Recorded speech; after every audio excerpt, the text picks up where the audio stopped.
ഉൽക്കാവർഷത്തിന് ലോകം സാക്ഷ്യം വഹിക്കാൻ തയ്യാറെടുക്കുന്നു. ഏപ്രിൽ 17 ആരംഭിച്ച് ഏപ്രിൽ 26 വരെ ഇത് ദൃശ്യമാകും.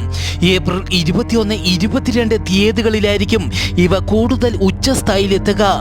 ഉൽക്കാവർഷം എല്ലായ്പ്പോഴും കൃത്യതയും പ്രവചനാതീതവുമല്ല. ആദ്യമായി ചൈനയിലാണ് BC 687 ഉൽക്കാവർഷം ഉണ്ടായത് എന്ന് റിപ്പോർട്ടുകൾ സൂചിപ്പിക്കുന്നു. ഏറ്റവും കൂടുതൽ ഉൽക്കാവർഷം ദൃശ്യമായത് 1982 ഈ പ്രാവശ്യം മണിക്കൂറിൽ 100 ഉൽക്കകൾ വരെ കാണാൻ സാധിക്കും. ഉൽക്കാവർഷം ആഗോളതലത്തിൽ കാണാൻ സാധിക്കുമെങ്കിലും ഏറ്റവും വ്യക്തമായി കാണാൻ പറ്റുന്ന രാജ്യങ്ങൾ India, Nepal, Sri Lanka, China, Japan, Korea തുടങ്ങിയ ഏഷ്യൻ രാജ്യങ്ങളിലും അമേരിക്കയിലും യൂറോപ്പിലെ ഒട്ടുമിക്ക രാജ്യങ്ങളിലും ഇവ വ്യക്തമായി കാണാൻ സാധിക്കും.